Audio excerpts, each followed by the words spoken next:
아멘. 우리 성가대에서 찬양한 찬양의 가사 또 주제처럼 평생 우리에게 생명 주신 주님만 경배하고 찬양하는 우리 모든 연합교회 성도님들 되시기를 주의 이름으로 축원합니다. 우리 말씀을 나누기 전에 잠시 한번 기도하겠습니다. 하나님 아버지, 주님께 모든 영광, 찬송, 존귀를 올려드립니다. 우리 성가대의 찬양처럼 우리의 평생 사는 날 동안 주님만 경배하는, 주님만 바라보는, 주님만 기뻐하는 저희들의 인생이 되게 하여 주시옵소서. 주님, 오늘 또 이렇게 말씀에 또 하나님 앞에 서게 됩니다. 주님, 주의 성령께서 친히 이 말씀 저희들에게 가르쳐 주시고 한 명 한 명 귓가에 하나님 들리는 음성으로 하나님 말씀하여 주시옵소서. 부족한 종은 십자가 뒤에 가려주시고 주의 영광만 나타나게 하여 주시옵소서. 예수님의 이름으로 기도하옵나이다. 아멘. 아멘. 할렐루야. 네, 여러분 반갑습니다.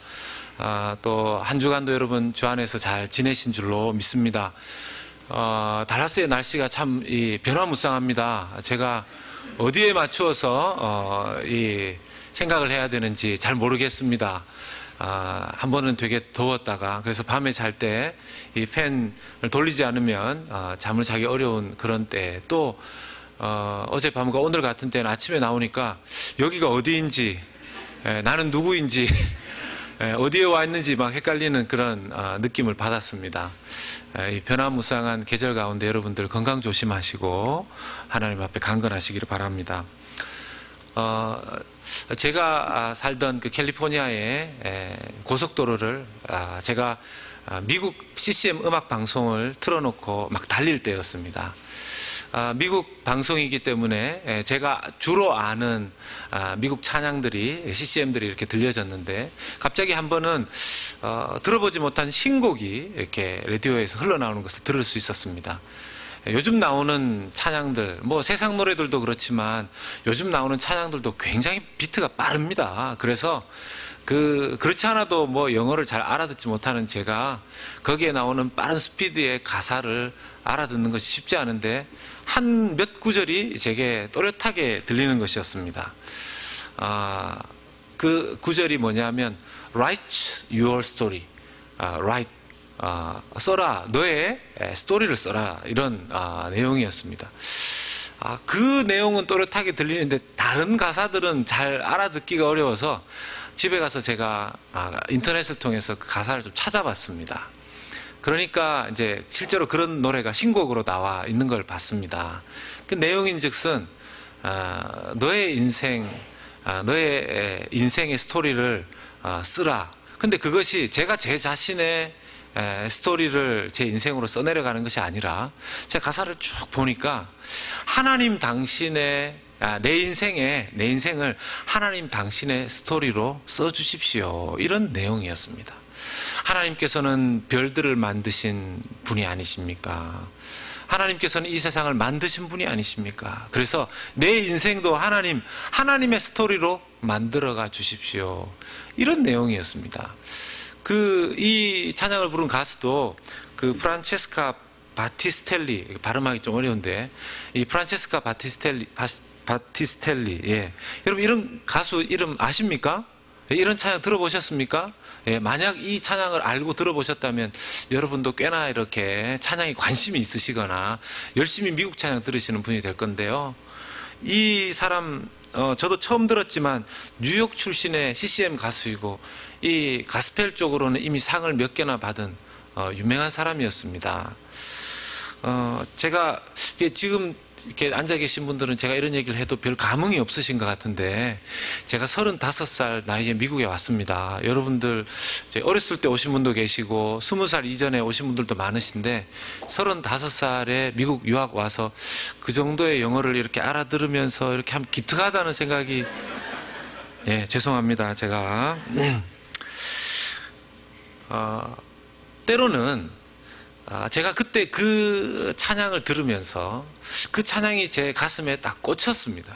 그리고는 기도할 때 그 찬양의 가사를 생각하면서 기도하게 되었고, 자꾸 그 찬양을 제가 다시 되풀이하면서 들으면서, 하나님, 제 인생의 스토리를 좀 써주십시오. 제 인생의 내가 내 인생의 스토리를 쓰려고 하니까 너무 어려운데 하나님께서 제 인생의 스토리를 쓰시면 얼마나 기가 막히게 멋지겠습니까? 이런 기도가 제게서 나오는 겁니다.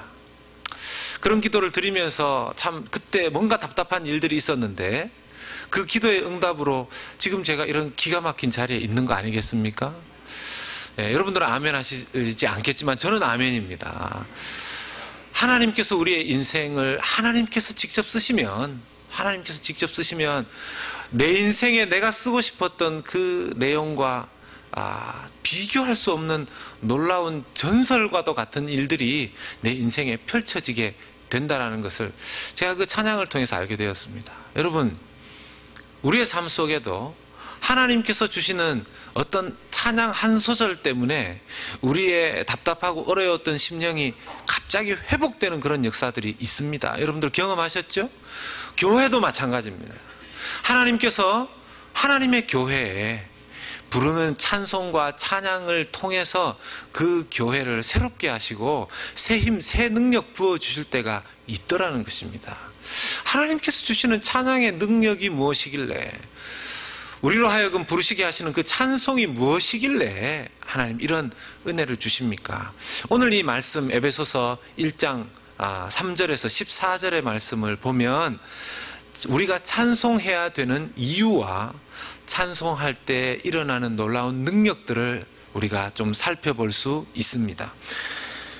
이 에베소서 말씀에 우리가 찬송해야 되는 첫 번째 이유가 사실은 하나님께서 우리의 찬송을 받기에 합당하신 분이시기 때문에 그렇다는 것입니다. 하나님을 우리가 찬송해야 되는 가장 큰 이유 중에 하나는 하나님 우리를 구원하시기로 작정하셔서 삼위일체 하나님께서 우리의 구원 사역 가운데 팀을 이루어서 역사하셨다는 것입니다. 우리 말씀을 보면서 좀 살펴보기를 원합니다. 삼위일체 하나님의 그 구원 사역, 여러분 삼위일체 그러면 사실은 좀 어려운 신학적인 이야기지만 반드시 우리의 삶 속에 좀 정리는 하고 넘어가야 되는 내용이라서 오늘 정리하면서 또 살펴보기를 원합니다. 3절의 말씀부터는 성부 하나님의 사역이 등장을 하는데요. 찬송하리로다 하나님, 이 하나님은 바로 성부 하나님, 아버지 하나님을 의미합니다. 곧 우리 주 예수 그리스도의 아버지께서 그리스도 안에서 하늘에 속한 모든 신령한 복을 우리에게 주셨는데, 이 신령한 복이 무엇이냐 하면 이 신령한 복이 바로 창세 전에 그리스도 안에서 우리를 택하셔서 우리로 사랑 안에서, 이 사랑은 아가페의 사랑입니다. 이 사랑 안에서 그 앞에 거룩하고 흠이 없게 하시려고 우리를 선택하시고 예정하셨다는 것입니다. 할렐루야. 하나님께서 우리를 사랑하신 그 사랑 안에서, 이 사랑이라는 단어가 헬라어를 보면 아가페라고 되어 있습니다. 여러분 아시겠지만 이 아가페의 사랑은 쉽게 우리가 이해할 수 있을 때 부모의 자식을 향한 사랑이라고 그래도 표현하면, 이해하면 조금 그래도 이해하기가 쉽다는 것입니다. 하나님의 부모 되심 속에서 우리를 하나님 자녀 삼아 주신 그 사랑이 아가페의 사랑이라는 건데요. 이 아가페의 사랑은 다른 필레오와 같은 우정, 선택적인, 조건적인 사랑과 다르게 무조건적인 사랑이기 때문에 하나님께서 우리를 사랑하신 그 사랑 안에서 우리를 선택하셨다는 것은 무조건적으로 우리를 선택하시고 구원시키시고 하나님의 아들과 딸이 되게 하셨다는 것입니다. 이것이 왜 중요하냐 하면 하나님께서 우리를 무조건적으로 사랑하신 그 아가페적인 사랑이 있기 때문에, 조건적인 사랑은 우리가 잘할 때, 우리가 하나님 앞에 무엇인가 옳은 일을 행할 때, 좋은 것을 드릴 때 우리를 사랑하시는 그 조건적인 사랑이라면, 그 조건에 부합하지 않으면 언제라도 우리는 그 아들됨에서 딸됨에서 벗어나고 쫓겨날 수 있는데, 무조건적으로 사랑하셨기 때문에 우리의 어떤 생각과 행실과 상황과 심지어는 믿음의 흔들림 안에서조차도 예수 그리스도를 붙들고 있는 한은 우리를 하나님의 자녀로 영원히 인정하신다는 것입니다. 사랑하신다는 것입니다. 구원을 보장하시고 책임진다는 것입니다. 이 아가페적인 사랑이 하나님께서, 아버지 되신 하나님께서 우리를 사랑해 주신 그 사랑이라는 것입니다. 5절의 말씀에 보면 그 성부 하나님의 기쁘신 뜻대로 의지적으로 우리를 자녀 삼기로 작정하셨다, 이런 말씀이 나오고요. 특별히 예정이라는 단어가 계속해서 등장을 하는데, 오늘 본문만 하더라도 예정이라는 단어가 몇 번이나 거듭 등장을 합니다. 여러분, 이 예정이라는 에베소서 1장 3절에서 14절의 말씀 안에서 신학적 용어인 예정론, 예정설이라는 신학이 등장을 하게 됩니다. 많은 사람들이 이 예정을 잘못 이해하게 되면 예정론을 운명론이라는 단어와 바꾸어서 사용을 하게 되는 경우를 보게 됩니다. 여러분, 예정과 운명은 많이 다릅니다. 예를 들어서 예정이라는 것을 해석할 때, 여러분, 바울 사도가 하나님이 나를 선택하셨다라는 예정을 깨달은 그 시점이 어디 있느냐에 따라서 우리의 예정을 이해하는 부분이 달라지게 됩니다. 언제 사도 바울은 하나님께서 자신을 부르셨다라는 선택과 예정을 깨닫게 되었습니까? 믿음 이전입니까? 믿음 이후입니까? 저는 어려운 걸 잘 묻지 않습니다. 저는 쉬운 것만 묻습니다. 예. 믿음 이전의 예정을 깨달았습니까? 믿고 난 이후에, 예수님 만난 이후에 예정되었다는 걸 알게 되었습니까? 예, 믿고 난 이후입니다. 믿고 난 이후에 깨닫고 보니까 하나님께서 나를 예정하셨구나. 저 창세 전에 내가 이미 죄인으로 태어날 것을 아시고 나를 예정하셨구나. 내 뱃속에, 어머니의 뱃속에 내가 잉태되었을 그때에도 이미 하나님은 나를 구원하시기로 작정하셨구나 하는 것을 믿고 난 이후에 시간이 지날수록 깨닫게 되어 그것을 하나님의 예정하심이라고 사도 바울은 표현한 것입니다. 근데 이것을 잘못 오해하여 운명론적으로 이해하게 되면 구원받기 이전에, 예수님을 믿기 이전에 나는 작정되었으니까, 또는 어떤 사람은 믿게 되지 않기로 운명적으로 결정이 되었으니까 전도할 때에도 저 사람은 인상을 보니까 안 믿게 생겼고, 네, 여러분, 인상으로 따지면 저도 그렇게 믿게 생긴 사람은 아닙니다. 인상을 보니까 안 믿게 생겼고, 사는 걸 보니까 안 믿게 생겼고, 불교 집안이니까 안 믿을 것 같고, 이런 식으로 되면 이것이 운명론적인 예정론의 오해라는 것입니다. 그러면 오히려 운명론적인 이 예정론의 것이 오해라면 바른 예정론에 대한 또 하나의 예를 들어보자면 이런 것입니다. 여기 계신 분들 대부분이 이제 결혼을 하셨는데요. 저 이제 청년부들 보면 지금 2부 예배 드린 이시 예배에 보면 청년들이 많습니다. 그리고 우리 교회에도 청년부들이 있죠. 우리 자녀분들 중에서 이제 청년들이, 결혼 안 한 미혼 청년들이 있습니다. 미혼 청년들의 가장 큰 기도 제목이자 고민이 뭐겠습니까? 이건 묻지 않아도 그 사람들이 모여서 아주 성경 공부를 열심히 하다가도 깔때기 이론이라고 결론적으로 도달하는 부분이 있습니다. 나의 배우자는 어디에 있는가? 나는 누구와 만나게 되며 언제쯤 그 일이 이루어지는가? 이게 그 분들의 가장 큰 고민이자 기도 제목인 것입니다. 제가 그걸 잘 아는 이유는 저도 그랬기 때문입니다. 제가 총각이었을 시절에 저도 이제 누가 나의 배우자인가 이런 고민을 했죠. 제가 대학부 청년부 시절에. 그래서 이렇게 같이 성경 공부하고 교회에서 이렇게 만나는 자매님들을 보면 저 자매인가 그런 생각을 속으로 했다는 것입니다. 속으로. 제가 그걸 다니면서 했으면 안 되죠. 그렇다고 해서 가서 물어볼 수는 없지 않습니까? 혹시 자매님 그럴 수는 없고요. 주변의 선배님들이 저에게 가르쳐준 비결이 뭐냐 하면, 우리 형제님 배우자를 위해서 꼭 기도하십시오.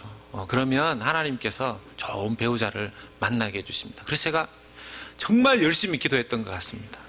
그래서 오늘날 제가 좋은 배우자를 만나서 이렇게 좋은 가정 안에서 이렇게 지내고 있다고 그렇게 저는 굳게 믿고 살아가고 있습니다. 이건 뭐 때로는 혼자서는 맞나 이런 생각이 들 때도 있지만 전체적인 하나님의 큰 섭리 가운데는 맞다 이렇게 제가 믿고 살아가는데요. 제가 이렇게 가지는 믿음을 여러분들 이해해 주시길 바랍니다. 결혼했을 때는 몰랐지만 시간이 지나 제가 지금 이제 결혼 17주년입니다.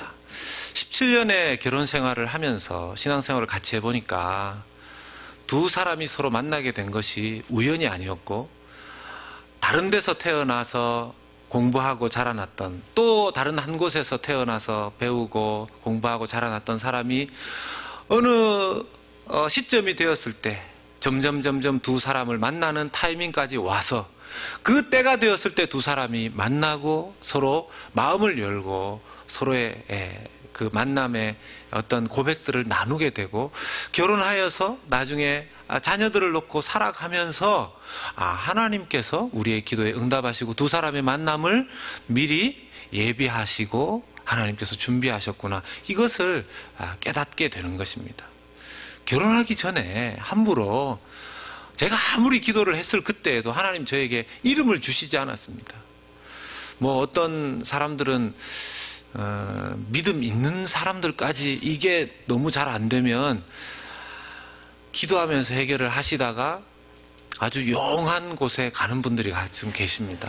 그러면 안 되는데. 그러면 여러분 거기 가면 이렇게 그 도사 같은 사람이 그런 얘기를 하지 않습니까? 동쪽으로 가면 귀인을 만날 것이다. 하나님이 저한테 한 번도 동쪽으로 가면 누구를 만나 이런 얘기 하신 적도 없고 심지어는 성도 가르쳐 주신 적이 없고 키도 가르쳐 주신 적이 없고 어디서 만날 것인지도 가르쳐 주신 적이 없습니다. 그럼에도 불구하고 하나님께서는 제 삶을 그렇게 잘 인도해 주셨는데 감히 삼위일체 하나님께서 성부 하나님께서 우리를 작정하셔서 믿게 하시는 그 구원의 여정에 비할 바 되지는 못하지만 그럼에도 불구하고 부분적으로는 우리의 예정을 이해할 수 있는 가정 안에서의 작은 예가 되지 않는가 싶어 여러분들과 잠시 나누었습니다. 여러분 오늘날 그러면 예수 믿지 않는 사람들 중에서 어떻게 예수님을 믿는 사람을 찾을 수가 있어요? 믿을 사람을 찾을 수 있을까요? 이 예정을 이해하기 위해서 13절의 말씀을 보도록 하겠습니다. 우리 13절의 말씀 같이 한번 읽어보겠습니다. 시작. 그 안에서 너희도 진리의 말씀 곧 너희의 구원의 복음을 듣고 그 안에서 또한 믿어 약속의 성령으로 인치심을 받았으니 아멘. 이 말씀에 보니까 어떻게 이 사람이 예수님을 믿을 사람인지 알 수 있냐 하면 복음을 듣고 그 안에서 또한 믿어. 믿게 되었는데 그 믿음 전에 어떤 일이 있었느냐?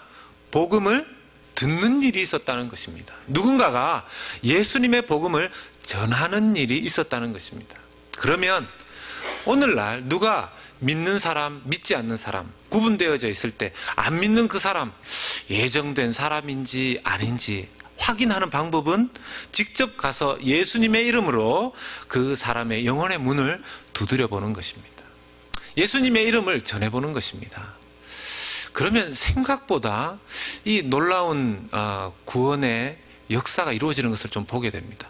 제가 제 아내를 만나 처음 제 마음을 이렇게 표현하게 되었을 때 제가 원래 이렇게 말을 그렇게 못하는 사람은 아닙니다. 말을 그래도 좀 잘 한다고 스스로 생각을 했는데 막상 그런 이야기를 자매님 제가 자매에게 관심이 있다 이런 얘기를 하려고 하니까 이게 말이 잘 앞뒤가 잘 맞지 않는 얘기로 한참을 버벅거리는 것입니다. 이렇게 말을 자꾸 돌리고 이렇게 근데 이제 이미 상대방은 제가 어떤 얘기를 하려고 하는지 대충 다 압니다. 여러분, 여기 다 데이트해 보셨고, 얘기해 보신 분들, 그렇지 않습니까? 이렇게 대충, 다른 얘기를 자꾸 돌리고, 밥을 먹자, 이렇게 시간이 있는가? 시간이 있으면 어떡하겠다는 겁니까? 밥을 먹자면 어떡하겠다는 겁니까? 시간이 남고 돈이 남아서 밥을 사주겠다는 겁니까? 그게 아니라 당신에게 마음이 있다, 이거죠. 그리고 상대방은 그걸 알죠. 우리가 복음을 전할 때 그 사람이 믿음 없는 상태에서 복음을 전하려고 할 때 그 사람을 위해서 기도하고 또 때로는 이렇게 좀 식사 대접도 하고 싶어 하고 또 해드리고 또 좋은 격려의 말씀도 이렇게 할 때 상대방이 저 사람이 나를 교회로 또는 예수 믿게 하려고 하는 의도가 있구나 하는 걸 모르겠습니까? 압니다, 여러분. 알아요. 그래서 그럴 때는 굳이 깔끔한 얘기로 그분에게 일사천리로 성경 66권의 내용을 잘 구구절절 설명해 주지 않아도 그냥 적당한 말로 또 앞뒤 맞지 않는 것 같아도 우리의 마음을 표현해 주면 예상외로 그런 분들이 교회로 또는 예수님을 믿는 단계로 나오는 그런 경우가 많다는 것입니다. 그래서 여러분 용기를 좀 내시기를 바랍니다. 중요한 것은 우리가 그런 사람들에게 꼭 다가가서 복음을 전하는 일이 있어야 된다는 것이죠. 또한 이것이 성부 하나님, 아버지 하나님의 우리의 구원 계획이라면 두 번째로 성자 예수님의 우리의 구원을 위한 역사가 있습니다. 7절이 바로 핵심 구절이 되겠습니다. 우리 7절의 말씀 같이 한번 읽어보겠습니다. 시작. 우리는 그리스도 안에서 그의 은혜의 풍성함을 따라 그의 피로 말미암아 속량 곧 죄사함을 받았느니라. 아멘. 이것이 성자 예수님께서 삼위일체 하나님의 구원 사역 가운데 하신 가장 중요한 구원 여정의 실행에 옮기신 사역입니다. 성부 하나님께서 아무리 우리를 구원하시기로 작정하셨다, 예정하셨다 하더라도 예수님의 십자가의 구원 사역이 없었다면 예수 그리스도 안에서 예수님을 통해서 이루어지는 구원의 역사는 없다는 것입니다. 여러분, 모든 구원은 예수님을 통해서 이루어지고 예수님 안에서 구원의 확신이 있습니다. 여러분, 예수님 안에서 예수님을 통해서만 오직 그 길이요 진리요 생명이 되신 예수님으로 말미암지 않고는 아버지께로 갈 자가 없다고 말씀하였습니다. 그러면요, 혹시라도 나는 교회 다녀서 하나님은 믿는데 예수님은 아직 잘 못 믿겠습니다, 이렇게 이야기하면 굉장히 위험한 말씀이 되는 것입니다. 이건 굉장히 위험한 말씀이 되는 것입니다. 예수님을 믿지 않고 건너뛰어서 하나님 아버지를 바로 믿고 하나님 아버지의 자녀가 되는 길은 있다고요? 없다고요? 없다는 것입니다. 세상에 그런 기독교는 없다는 것입니다. 예수님을 부정하고 예수님의 십자가를 부인하고 예수님의 십자가를 제쳐놓고 하나님을 믿게 되고 구원받게 되는 그런 일은 세상의 어떤 종교다원주의에서 이야기한다 하더라도 십자가의 구원사역, 예수님의 구원사역 외에는 그런 일은 결코 일어날 수 없다는 것입니다. 오늘날 구원에 이르는 길은 이런 방향도 저런 방향도 있다고 이야기하는 그런 말은 여기 나와 있는 이 말씀에 입각해서 볼 때 하나님은 인정할 수 없는 그런 잘못된 세상의 이단 이론이라는 것입니다. 오히려 예수님을 믿는다면 그것은 하나님 아버지께서 예수님을 믿는 그 믿음 안에서 하나님 아버지를 함께 믿는 것으로 인정해 주신다는 것입니다. 그래서 하나님 아버지께서 예수님을 이 땅에 보내셨고 예수님은 그 계획에 순종하셨다라는 것입니다. 그 예수님의 십자가의 구원 사역 안에서 그 십자가에 흘리신 그 대속의 피로 그 피값을 죄의 노예로 살아가던 우리에게 주심으로 말미암아서 우리는 노예의 상태에서 풀려나고 지옥에 갈 수밖에 없는 우리의 운명이 바뀌어져서 천국으로 들어가는 놀라운 은혜를 입게 된 것입니다. 이것을 깨닫게 해주고 이것을 확인하게 해주시는 작업을 누가 하시냐면 삼위일체 하나님 중에서 성령 하나님께서 하신다는 것입니다. 13절의 말씀입니다. 13절의 말씀을 또 같이 보도록 하겠습니다. 같이 한번 읽어보겠습니다. 시작. 그 안에서 너희도 진리의 말씀 곧 너희의 구원의 복음을 듣고 그 안에서 또한 믿어 약속의 성령으로 인치심을 받았으니. 아멘. 약속의 성령으로 인치심을 받았다는 것입니다. 성령께서는 약속된 대로, 하나님의 약속이 무엇입니까? 예수님을 믿는 자에게 성령을 선물로 주시겠다는 그 약속대로 모든 믿는 자는 성령의 세례를 받고 그 영혼에 예수님의 영 성령께서 임해 주신다는 것입니다. 여러분 모두 성령 받으신 분인 줄로 믿습니다. 이런 분들이 계십니다. 내가 예수님은 믿는데 성령은 받았는지 안 받았는지 모르겠습니다. 제가 참 어떻게 해야 될지. 결혼은 했는데 이 여자와 결혼은 했는데 이 사람이 저의 아내인지는 모르겠습니다. 이 얘기하고 지금 같은 겁니다. 어떻게 이 남자하고 결혼식장에서 서약을 했는데 집에 가서 깨어보니까 갑자기 자는데 자기 옆에 온다는 것입니다. 그래서 왜 그러십니까? 이 남편이 아니 오늘 우리가 결혼식하고 서약하지 않았습니까? 내가 당신의 남편입니다.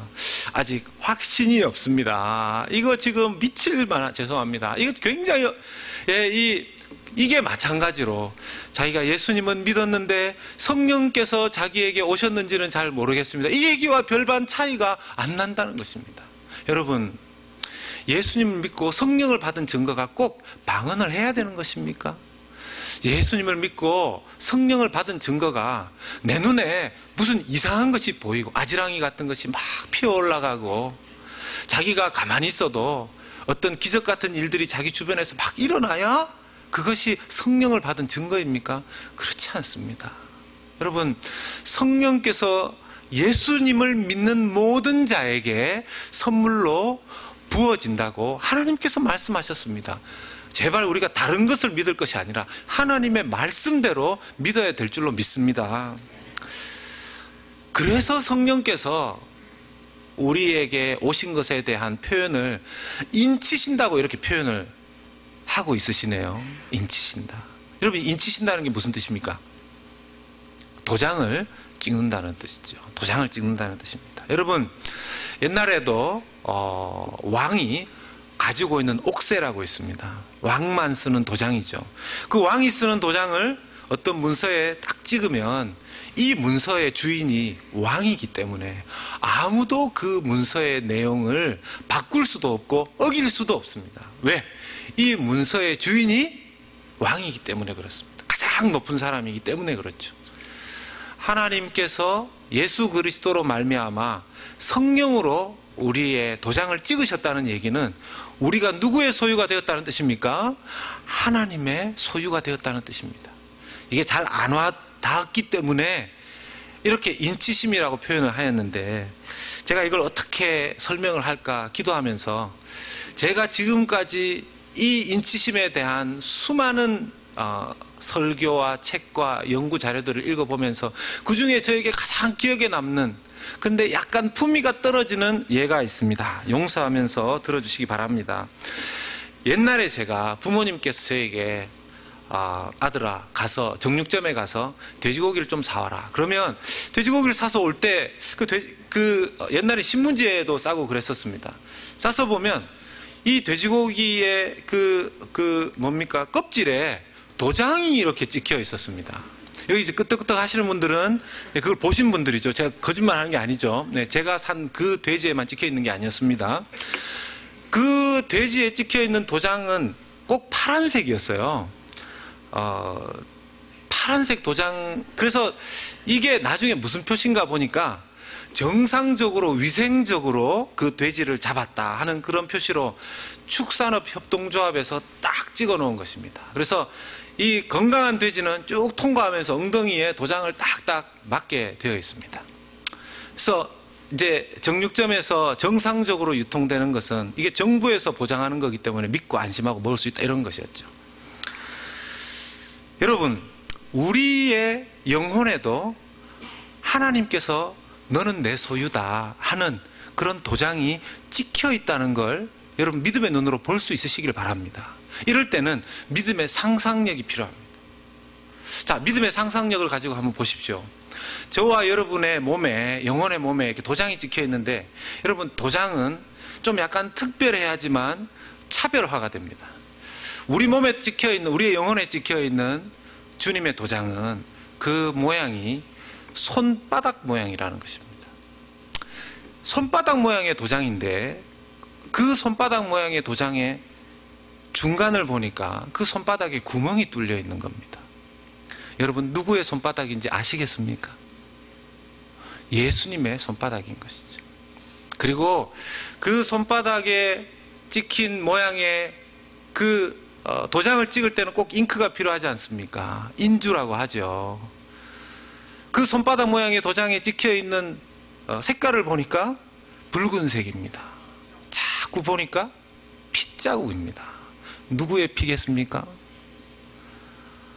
우리 예수님의 피를 예수님의 손이 직접 발라서 우리의 영혼에 찍어 놓으신 줄로 믿습니다.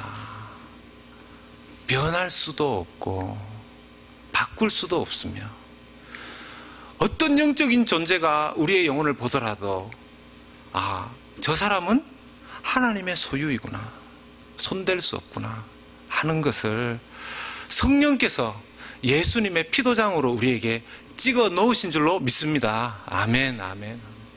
그래서 가끔씩 내가 이렇게 살아도 하나님의 사람이 맞는가 하는 그런 영적인 회의, 그리고 무엇인가 잘못하고 무엇인가 하나님 앞에 합당하지 못한 죄스러운 생각이 들 때 사단은 우리에게 계속해서 공격합니다.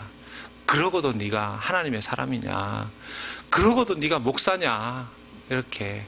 어떨 때는요, 강대상에 올라오기 전에 옆에 이 의자에 앉아서 이 예배를 드리려고 하면 정말 마귀가 이렇게 저한테 얘기하는 것 같아요. 야, 네가 말씀을 전한다고? 나는 네가 이전에 행한 모든 일을 알고 있다. 네가 누구를 속이고 거기에 올라가려고 하느냐. 이렇게 저의 귀에 살살 얘기를 하는 것 같아요. 그럴 때는요, 제가 잘못한 것들이 막 떠오르려고 합니다. 갑자기 마음이 툭 떨어지는 것입니다. 그럴 때 나는 누구의 것인가, 내가 누구의 손도장이 찍혀있는 존재인가를 기억하면서 나는 나의 스스로의 의지 때문에 하나님의 사람이 된 사람이 아니고, 하나님의 의지와 예수 그리스도의 구속사역과 주님의 손도장이 찍혀있는 주의 은혜로 말미암아 하나님의 사람이 된 그런 존재이다 라는 것을 고백하면서 떨쳐내고 이 자리에 다시 서서 담대하게 주의 말씀을 전할 수 있게 되는 것입니다. 우리의 일상의 삶에도 예배의 자리로 나가고 싶을 때, 하나님 앞에 나아가는 것이 주저될 때 꼭 기억하시기를 바랍니다. 여러분, 우리만 그런 낙심과 불안을 경험하는 것 아닙니다.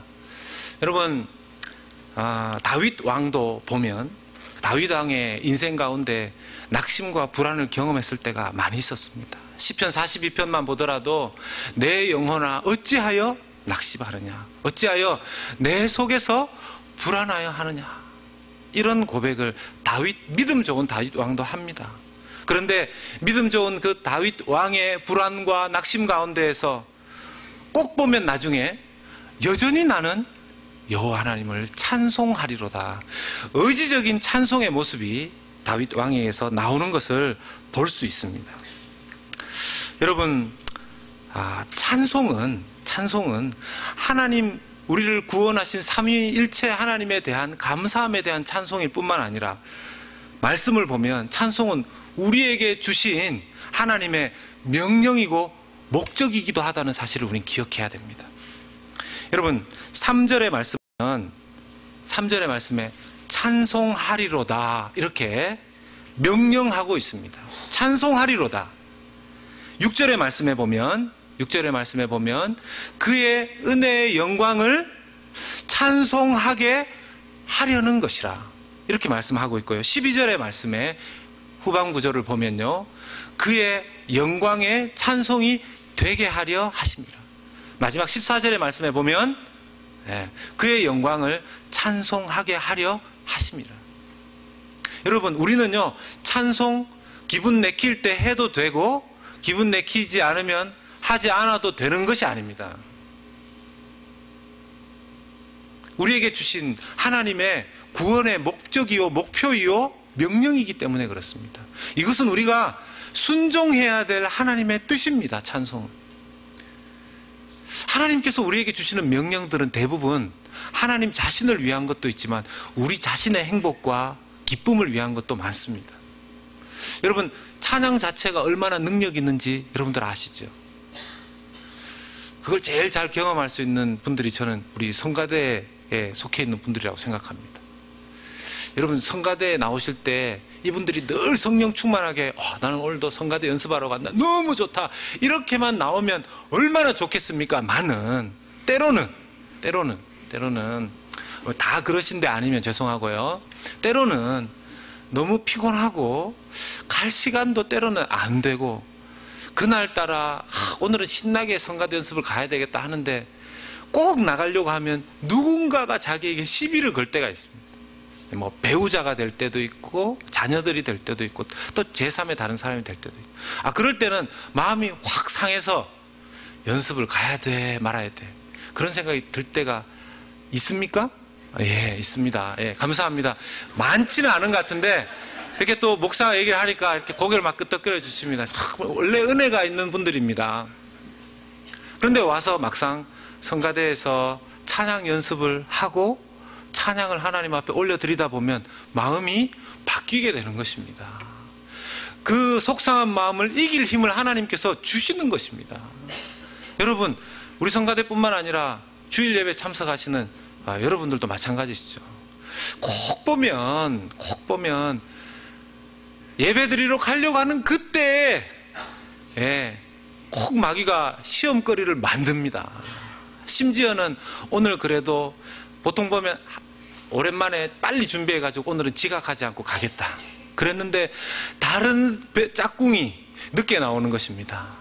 뭘 잊어버렸다, 불을 안 끈 것 같다, 또 나왔다가 문을 안 잠근 것 같다, 이러면 막 오랜만에 좀 일찍 가가지고 좀 신선하게 예배 드리고 싶은데 그럴 때 마음이 확 상해서 그런 상태로 오게 됩니다. 또 출발할 때는 잘 통과했다 하더라도 차를 타고 오는 과정에서 또 이 마음 상하는 일이 확 생기면 뭐 예배당에 들어가느니 안 들어가느니 뭐 혼자 드리라느니 마느니 지금 웃으시는 분들은 과거에 한두 번은 그런 예를 경험하셨거나 아니면 그냥 그래 옆에 분들 보셨거나 뭐 이렇게 그럴 때 여러분, 하나님께서 우리에게 바라시는 것은 찬송가 자동 반주기처럼 기계적으로 찬송하는 것이 아니라 힘든 것, 어려운 것, 낙심되는 것, 불안한 것 다 인정하고 그 마음 상태 그대로 하나님 앞에 찬송하는 것을 하나님 받으시기를 원하신다라는 것입니다. 그 상태로 하나님 앞에 예배드리는 것을 원하신다는 것입니다. 하나님께서 기뻐하시는 마음은 뭡니까? 상한 마음이라고 하였습니다. 상한 마음. 어렵고 힘들고 답답하고 상처난 그 마음 그대로 하나님 앞에 가지고 나와서 예배드리고 찬송할 때 주님께서 기뻐 받으신다고 말씀해 주셨습니다. 여러분, 이 찬송의 능력 사도 바울이 먼저 경험했습니다. 여러분, 사도행전 16장을 보면 빌립보 지방에서 사도 바울이 신라 동역자와 함께 복음 열심히 전하다가 하나님의 큰 축복으로 잡혀 들어가게 됩니다. 우린 복음 전하면 좋은 일들만 생기고 신앙생활 잘하면 좋은 일들만 생겨야 되는데 하나님이 주시는 복은 좀 다른 것 같아요. 감옥에 들어가게 되고, 감옥에 들어가기 직전에 매를 맞는데 매를 맞아도 이 꼭 우통을 벗겨가지고 맨살에다가 이렇게 매를 때립니다. 참 얼마나 아프겠습니까? 그렇게 매를 맞고 또 감옥에 들어가서, 감옥에 들어가면 나올 데도 없는데 감옥 안에서 또 사슬에다가 그 발을 이렇게 딱 묶어 놓습니다. 비참한, 아프고 비참한 답답한 상황입니다. 복음 전하다가. 그런데 바울과 실라가 그 안에서 했던 일이 무엇인가? 기도하고 찬송했다는 것입니다. 그 찬송 소리를 빌립보 감옥의 간수들이 들었습니다. 빌립보 감옥의 그 간수들이 이렇게 들어보니까 막 찬양을 하는 거예요. 할렐루야 찬양하세. 막 이렇게 찬양을 하니까 쟤네들이 너무 많이 맞아가지고, 사람이 너무 많이 맞으면 이 멘탈이 이상하게 붕괴가 돼서 그런가 보다. 다른 때 같았으면 가서 또다시 쥐어박을 텐데 너무 많이 맞고 안 됐으니까 불쌍해서 이렇게 놔두는 거죠. 그때 큰 지진이 일어납니다. 갑자기 땅이 흔들리면서 지진이 일어나면서 땅이 갈라져서 사람이 들어가고 이런 것이 아니라 옥문이 열리는 놀라운 기적이 일어나게 됩니다. 옥문이 바울과 실라의 그 감옥만 아니라 거기에 있던 모든 죄수들이 있는 그곳에 문이 열려져 버립니다. 그러니까 다 도망가 버리는 거죠. 그러니까 빌립보 감옥의 간수들이 큰일 났다 싶어서 거기에 한 간수는 스스로 자결하려고 막 그럽니다. 그 책임을 어떻게 질 수 있는가. 그때 제일 억울하게 매맞고 들어온 바울과 실라가 도망도 가지 않고, 저 같았으면 제일 먼저 도망갔을 것 같습니다. 그런데 도망도 가지 않고 그 빌립보 간수에게 가서 우리 안 갔으니까 죽지 마십시오. 그리고 우리가 찬송한 이유를 말해주고, 그러면 내가 어떻게 해야 됩니까? 라고 빌립보 간수가 물었을 때 그 유명한 말씀, 주 예수를 믿으라. 그리하면 너와 내 집이 구원을 얻으리라. 아멘. 하나님께서 그 구원의 놀라운 보이지 않는 역사를 그렇게 이루어 주시고 찬송 가운데 이루어 주셨다라는 것입니다. 바울이 그걸 경험하고 이 성경을 성령의 영감 가운데 작성하고 말씀 가운데 기록하게 했을 때 그것은 이미 바울 가운데 경험된 사실이라는 것입니다. 여러분, 찬양 가운데 돈 모엔이 쓴 나의 가는 길, He will make a way라는 찬양이 있습니다. 여러분 들어보셨습니까? 나의 가는 길 주님 인도하시네. 그는 보이지 않아도 날 위해 일하시네. 주 나의 인도자 항상 함께 하시네. 사랑과 힘 베푸시며 인도하시네.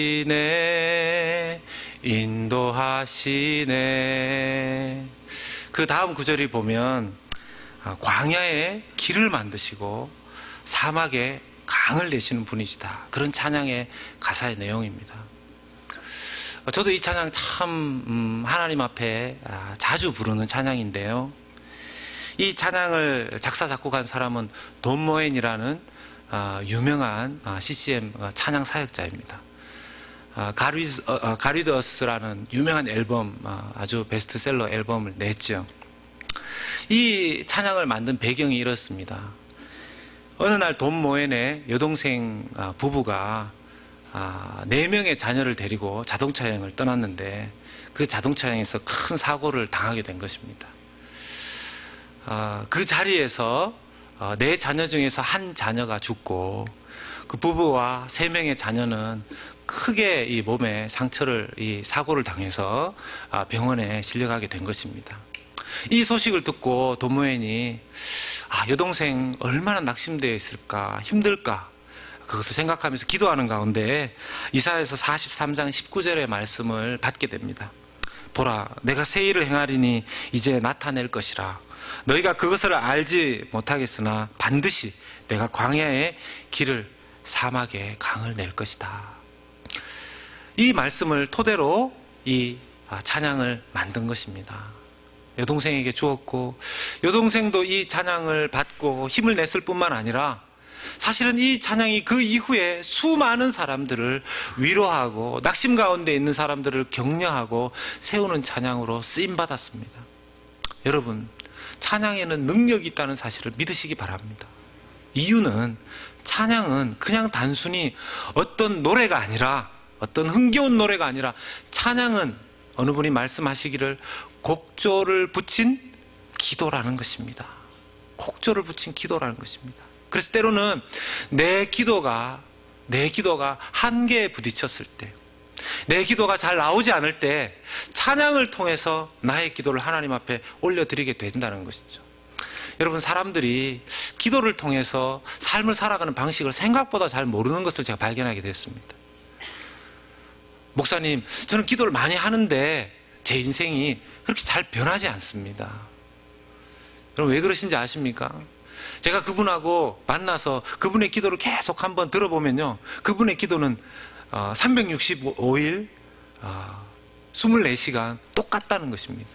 10년이 가고 20년이 가고 30년이 가고 50년이 가고 60년 70년이 가도 어떤 분은 기도 내용이 똑같다는 것입니다.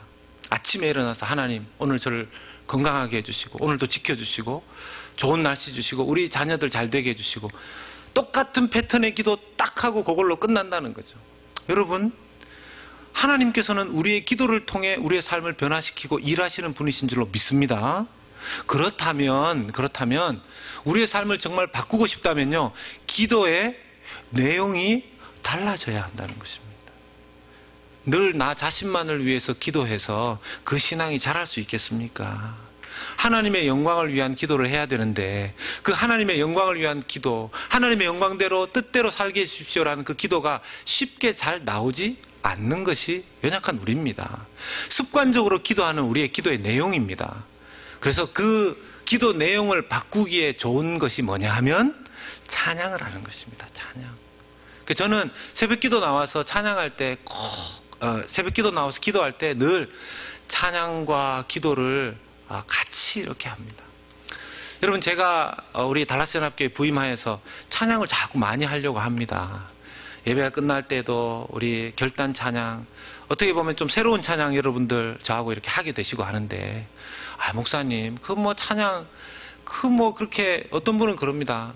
찬양을 해도 그 찬양, 저 찬양 다 똑같고, 저는 목사님 일어나서 확 뜨겁게 찬양하라고 그러는데, 저는 그렇게 뜨거운 게 잘 안 됩니다. 그리고 손 들고 찬양하라 그러는데, 저는 굳이 그렇게 찬양, 하나님이 다 알아서 받으시는데, 굳이 손을 들어야 됩니까? 예, 제가 이때까지 살아온 제 체면도 있고, 보면, 예. 특히 한국 분들은 이렇게 체면, 이렇게 찬양하고 이럴 때도요, 이렇게 다, 이렇게 무슨,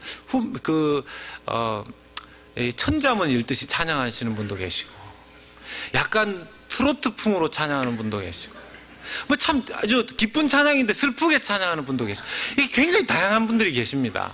예.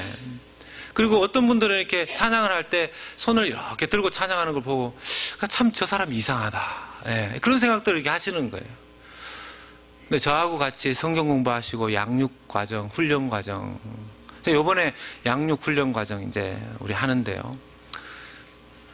훈련 과정에 들어오셔가지고, 보통 훈련에 들어오시는 남자분들은요, 자기 자신의 의지보다는 성경 공부 들어오시는 분, 성경 공부는 보통 자기의 선택으로 많이 들어오시는데, 제자 훈련은 자기 배우자가 밀어 넣어서 들어오시는 분들이 꽤 많습니다. 꽤 많습니다. 왜냐하면 제자 훈련 들어가서 좀 바뀌라는 거죠. 예. 바가지 안 긁을 테니까, 이제 요리 그냥 상다리가 부러지게 해드릴 테니까, 이 제자 훈련 들어가서 저 목사님하고 같이 성경 공부하고 좀 바뀌라는 겁니다. 근데 와서 하면요, 정말 바뀌어요. 정말 바뀝니다. 예. 이게 바뀌면 사람이 전에 했던 찬양의 자세와 좀 달라집니다. 예. 그전에는 그냥 지금 타령인지 찬양인지 모르게 그러셨던 분이, 이게 찬양을 하고요, 자꾸 드라마 볼 때 외에는 눈물도 잘 안 났던 분이 자꾸 찬양하는데 눈물이 나고, 그러면 안 되는데 자꾸 이렇게 손도 막 올라가려고 하는 거예요. 그래서 어떤 남자분들은 저한테 와서 이럽니다. 목사님, 자꾸 찬양하는데 저도 모르게 옛날에는 안 그랬는데 손이 자꾸 올라가려고 합니다. 그럼 제가, 집사님, 그럼 어떻게 하십니까? 그러면 안 되기 때문에 한 손은 올라가려고 한 손은 붙잡고 내립니다. 예. 그걸 왜 내립니까? 예. 그걸 왜 붙잡습니까? 은혜가 되면, 여러분, 은혜가 오면 성령께서 역사하시고 은혜의 바람이 불면 그 은혜의 바람에 자기를 맡기는 것이 지혜로운 사람인 줄로 믿습니다. 예. 찬양을 하고 싶으면 크게 찬양을 하고, 눈물이 나면 하나님 그 눈물 주신 이유가 반드시 있다는 것을 믿고 찬양할 때 하나님께서 내 은혜의 물꼬를 활짝 열어주시는 그런 역사가 있게 되는 것입니다. 여러분, 그래서 찬양은 내가 기분 내킬 때만 하는 것이 아니라 의지적으로 하나님의 명령에 순종하는 마음으로 찬양하는 것도 하나님의 뜻인 줄로 믿으시기를 바랍니다. 이제 말씀을 맺도록 하겠습니다. 여러분, 저와 이 자리에서 예배드리는 여러분들 한 분 한 분, 과연 우리가 어떤 하나님 앞에서의 존재이길래 하나님께서, 삼위일체 하나님께서 우리를 위해서 팀을 이루어서 일하신다는 것입니까? 과연 다른 어떤 사람들 3명도 나 자신을 위해서 그렇게 목숨 걸고 내가 구원받기를 일해주지 않는데, 성부 하나님, 성자 예수님, 성령 하나님, 이 하나님께서 직접 우리의 구원 사역에 역사하신다는 것입니까? 이건 찬양해야 되는 마땅한 이유가 되는 것이고요. 그리고 우리의 찬양은 하나님의 해도 되고 안 해도 되는 어떤 것이 아니라 명령이고 우리의 인생의 구원받은 자의 목표이자 목적이라는 사실을 알고 하나님 앞에 순종할 때 빌립보 감옥 안에 가두어지고 갇혀져 있고 매맞고 발목 잡혀 있는 인생 같은 때라도 할지라도, 신앙생활 잘 하다가 그런 어려움에 지금 부딪혀 있다 할지라도 다시 한번 찬송하고 주님을 높이면 빌립보 감옥에서 그 기적이 일어나서 하나님께서 감옥에서 나오게 하시고 풀어주시고 오히려 또 다른 길을 가게 하시고 하나님의 영광을 위하여서 복음 전하게 하시고 그 사명 감당하게 하시는 그 역사가 저와 사랑하는 우리 연합교회 성도님들의 삶 가운데 충만하게 일어날 것을 예수 그리스도 이름으로 축복합니다. 우리 같이 한번 찬양하기를 원합니다. 우리 찬송할 때 여러분, 삼위일체 하나님을 찬송하는 송가가 있습니다. 여러분 아시는 분이 있을지 잘 모르시는 분들이 많으실지 모르겠는데요, 여러분 저는 어려운 질문도 안 하거니와 어려운 찬양도 잘 안 합니다. 이 찬양 아주 쉬우니까 배우시는 마음으로 또 이 찬양을 통해서 하나님 정말 높이는 마음으로 찬양하고, 바로 이어서 하나님, 저도 다윗 왕처럼 낙심되고 불안한 마음 있지만 하나님 전심으로 제가 찬양을 의지적으로 해보겠습니다. 하나님, 기쁨이 사라진 분이 있다면 찬양 가운데 기쁨이 회복되는 역사 있게 하여 주시고, 감사가 사라진 분이 있다면 감사가 회복되는 역사 있게 해주시고, 심지어는 몸에 아픈 부분이 있는 분조차도 하나님께서 낫게 하시고 치료하는 역사가 찬양하시는 가운데 일어나게 될 줄 예수 이름으로 축복합니다. 우리 같이 삼위일체 찬양 먼저 하도록 하겠습니다. 하나님이 선택하셨고, 하나님이 선택하셨고, 예수님이 구속하셨고, 예수님이 구속하셨고, 성령님 지셨으니 삼위일체 하나님 찬양. 심지어 한 번 더 하겠습니다. 하나님이 선택하셨고, 예수님이 구속하셨고, 예수님이 구속하셨고, 성령님이 지셨으니 성령님이 지셨으니 삼위일체 하나님 찬양. 할렐루야, 할렐루야.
목소리로 기도하기를 원합니다. 삼위일체 하나님, 삼위일체 하나님의 놀라운 구속사역 가운데 다른 누구도 아닌 나를 구원해 주신 것을 감사하는 기도 올려드리시고, 찬양의 능력 경험하는 찬양의 명령에 그 순종하여 내 이 땅의 삶, 지금 비록 어렵고 힘든 이민자의 나그네 길의 인생이지만 하나님 찬송하며 이 길 갈 때 주님 함께 하시는 능력 베풀어 주실 줄로 믿습니다 하는 기도 주님 앞에 올려드리기를 원합니다. 이 시간 기도하겠습니다. 할렐루야. 살아계신 하나님 아버지, 이 시간 주님, 우리가 우리를 구원해 주신 주님의 놀라우신 은혜를 하나님 찬송하며 기도합니다. 하나님 구원의 감격이 확신이 하나님 여러분의 확신 가운데 신앙생활 할 수 있도록 역사하여 주시옵소서. 자비하신 하나님 아버지, 나그네의 인생, 이민자의 인생, 하나님 아버지, 낙심되고 불안한 때에 하나님의 인도하심을 하나님 찬양하는 가운데, 찬송하는 가운데 하나님 부르심을 힘입어서 하나님 역사하여 주시옵소서. 은혜 베풀어 주시옵소서. 하나님 회복시켜 주시옵소서. 자비하신 하나님 아버지, 세 사람도 나를 위해서 일해줄 사람이 없는데 삼위일체 하나님께서 직접 나 같은 죄인의 구원을 위해서 일해주신 것 감사합니다. 앞으로도 주님이 작정하시고 주님이 구원하시고 주님이 도장 찍어주신 나는 주님의 소유된 백성인 줄로 믿고 그 삶 가운데 주님을 찬양하며, 정말 빌립보 감옥 안에 가두어져 있는, 또 매맞아 어렵고 상처받아 아픈 때에도, 또 족쇄채워져 있는 그 인생길에도 찬양할 때 하나님 상처를 치료하시고 감옥 같은 상황에서 풀려나게 하시고 족쇄 같은 장애물 넘어가게 하시는 그 은혜가, 그 기적이 찬송 가운데 이루어지게 하여 주시옵소서.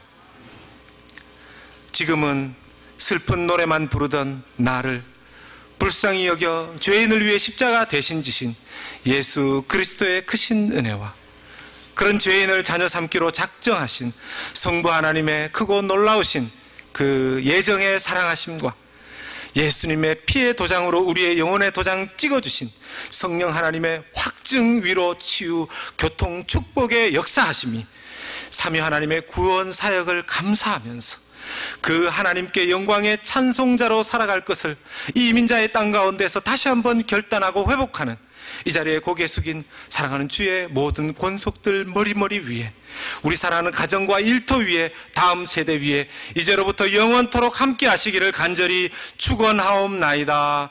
아멘.